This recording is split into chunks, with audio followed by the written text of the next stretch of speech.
Kay Hindes, historian and archaeologist Kay Hindes, worked as the city archaeologist for San Antonio from 2003 to 2019. Has a degree in anthropology from the University of Texas at San Antonio. How come you got a lot more? By the way, what was your line? I wanted to ask you about that. Give it up, because I'll need it later. Give it to me, because I'm going to need it. That doesn't sound, is it? Doesn't sound like a CEO. I think we got a story here on her later on. She has a degree in anthropology from the University of Texas at San Antonio and specializes in historical and archival research and Spanish colonial archaeology as well. You've probably seen her on TV a few times. Kay has conducted cultural resource investigations for, is this right, more than 35 years? Wow. Working with universities, cultural resources management firms as an independent research consultant, and over the course of her career, I don't know how, this is amazing. Kay Hindes has provided management and coordination for more than 1,000 projects to date that total over $1.2 billion. That's amazing. And she knows a lot of stuff too. Give it up for Kay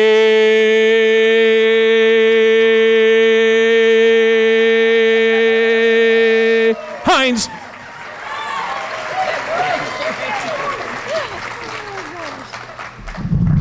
Let me lower that a little bit. It's such a pleasure to be here tonight, and I want to thank Vicki and the other members of the committee that invited me to be here. And tonight we're going to quickly kind of take a little, what I'm calling an archaeological journey. So here we go. In 1981, I was a 27-year-old mother of two very young boys living in a very small rural community south of San Antonio, Charlotte, Texas. And I just decided I wanted to pursue my dream of anthropology. And so I thought, okay, I'm gonna do this. So when my youngest son started kindergarten, I started college. I first enrolled at Our Lady of the Lake, give them a plug, and then I transferred to UTSA, where I was able to study under a new anthropology, fairly new anthropology program, and under the Center for Archaeological Research, led by Dr. Tom Hester. The late Ann Fox and Wayne Cox were also there, and they were wonderful. I drove 150 miles round trip, 2 to 3 days a week for 6 years in order to get my degree, because I lived in the boonies. My oldest son recently said, yeah, Mom, we had a lot of babysitters. During the course of the project, I had the great fortune of meeting Adolf Herrera, who is a descendant of one of only 2 native Tejanos to sign the Texas Declaration of Independence, and of Blas Herrera, who was a scout and messenger to Travis at the Alamo. While surveying the Ruiz property, we encountered these massive pair of wooden gates. Being from the country, I recognized them as being something special. Today, they are on display at the Bob Bullock History Museum at the courtesy of the family, so you can go see those. They're known as the gates to the Alamo. In 1993, my friend Mark Wolf asked me if I would join him in the search for the mission of Santa Cruz de San Saba. So of course, I immediately said yes, that I would. Mark had learned that he was a descendant of Juan Leal, who had been at the mission. So we were also joined in our search by our colleague, Dr. Grant Hall from Texas Tech. We were really lucky because in about 4 months, we found the mission site in a plowed alfalfa field on private property owned by County Judge Otis Lickman. We were very fortunate to do investigations there over 4 field seasons. We actually were able to uncover foundations of Hakal structures, the small chapel that was there, as well as a number of other features, such as trash pits and so forth. We always said this was known as the missing mission of Texas, and so we were really glad to find it. Between 1996 and 98, I worked at the Tonkawa Bank site, which was the second site of the mission Espiritu Santo de Zuniga, which was founded on the Garcitas Creek in 1722 and moved to Tonkawa Bank in 1725. 1999, I was so fortunate to get to be involved in the Texas Historical Commission's work at LaSalle's Fort St. Louis, located on the Garcitas Creek in Victoria County. That site was completely excavated and has been written up and will soon be published. At the same time, we also were looking for the first site of the mission Espiritu Santo. It should be located directly across from the mission or upriver of the Garcitas. We did find a few colonial artifacts. The search for that mission site is ongoing, and I sure hope to be involved in that in the near future. In 2003, I was hired by Ann McGlone to be the city archaeologist for the city of San Antonio. I've been so fortunate to serve in that capacity until May the 31st of this year. As Randy said, I've reviewed a lot of projects and was fortunate to be here for many of those. In 2007, former Mayor Hardberger decided that he wanted to renovate and restore Main Plaza.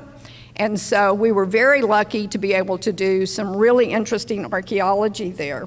One of the first features we found on literally the second day of our excavations was the Mexican fortification entrenchment that was constructed in 1835 during the siege of Béjar. And we also found things like trash pits and latrines. In the bottom of one of those latrines, we found 2 gold coins. Well, we laughed about that because we knew those gold coins had fallen out of somebody's pocket. In 2013, the city began work on the Plaza de Armas buildings behind City Hall.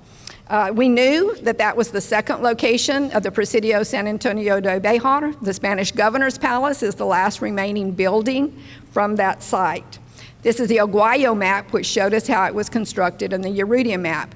Underneath, believe it or not, the basements of those buildings, we found all these artifacts dating to the time of the Presidio, things such as Puebla polychromes.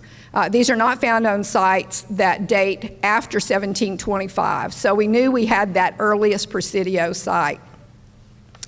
Then in 2013, the Christopher Columbus Italian Society was working on their Little Italy project. And so I got a call from them and their architect, Roberto Trevino, and I just said, okay, I'll just walk over the site, and literally there were artifacts eroding from that site. Then sometimes I got to meet celebrities. Then Councilman Trevino called me one day and he said, I want you to bring some of those artifacts from that site because I have Ozzy Osbourne in my office. And I said, okay, y'all know the story of Ozzy, so I'll say no more.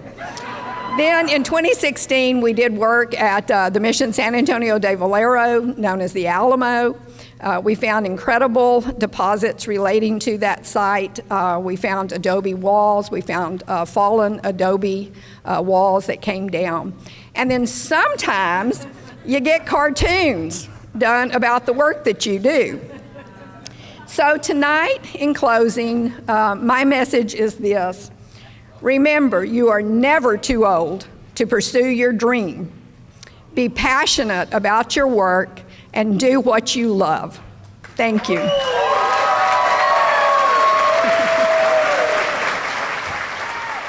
was awesome. I'm going to give you this one here. All right. And step up. Kay Hines on the main stage, ladies and gentlemen, the main stage. How many times have you heard that in your career? Oh, a lot. Okay. There's so many questions. First of all, okay, you talked about do what you want. It's never too late. But did you ever think it was too late? How did you get to be? You got a mom. Where were you when you went to high school? What you were going to do? Yeah, I grew up in Charlotte, which is a little community about 1,100 people, and went to. I think there were 21 people in my graduating high school class. And so I don't know, somehow that was just something that I was always interested in. I first thought paleontology, and I thought, okay, I'd love to do that because most kids like dinosaurs at some point, right? And then I learned to really appreciate anthropology so that we could learn more about the cultures that were here. But you put it on hold or you put it back in for a while. Why? I did. Why was that? A cultural thing? Your parents? No, I got married and had 2 small children. And so I lived way out in the country. So it was a long ways for me to get to San Antonio. I lived on a ranch south of Charlotte. What are some of the biggest myths you think that people have about the history of San Antonio, maybe that you have disproven through archaeology? Biggest myth. Well, I don't know that it's a myth, but the question we get asked all the time as archaeologists, and people, it's sort of a myth because people believe this, that, did you find the gold? Well, no, hardly do we ever find gold. Finally, there was one project down off of Commerce Street, and I got a call one day from the archaeologist who was there, and he was shaking, and he said, you gotta get down here. And I said, what is it? He had literally found 200 gold and silver coins buried underneath the floorboard of a building. I guess one of the other myths... Why didn't we know about that story, Kay? That was Bring in troubleshooter Jay Avila is here to surprise you. Where's the gold? Actually, it was private property, and the landowner was able to keep it. Wow. Yeah. And how old was it, and why was it there? Was it some kind of robbery It thing? had been a store, and so the storekeeper had hidden the gold and silver coins underneath the wooden floorboard. What's the next thing that we're going to be doing in San Antonio in terms of archaeology? Do you know? Obviously, you won't be involved with the city aspect, but... Yeah, well, there are some big projects coming up. There will be additional work going on at the Mission San Antonio de Valero. There'll be a lot of other bond projects coming up. We're not finished with the latest bond project, so there'll be some exciting projects yet to come from that. Two last very quick questions. Yep. What are you going to do now that you're quote-unquote retired? I've gone back to work for the city part-time. Is this a scam? Isn't like the guy, David Whitley, the Secretary of State, that went back to work for, for Governor Abbott after he got okay, what are you going to do for the city? I'll be reviewing projects and helping with some of the projects, And just part-time. the other thing is, when you showed that picture up there, that your celebrity friend, does uric acid destroy cenotaph limestone? That's a good question. I didn't say pee. Did he actually destroy from peeing on the cenotaph, Ozzy? I don't think he destroyed anything, but I did get to see his arrest record that day. Wow. Okay, well, give it up for the Thank you archaeologist very much. Thank you. from Charlotte, Texas. Thank you very much, Kay. Appreciate it.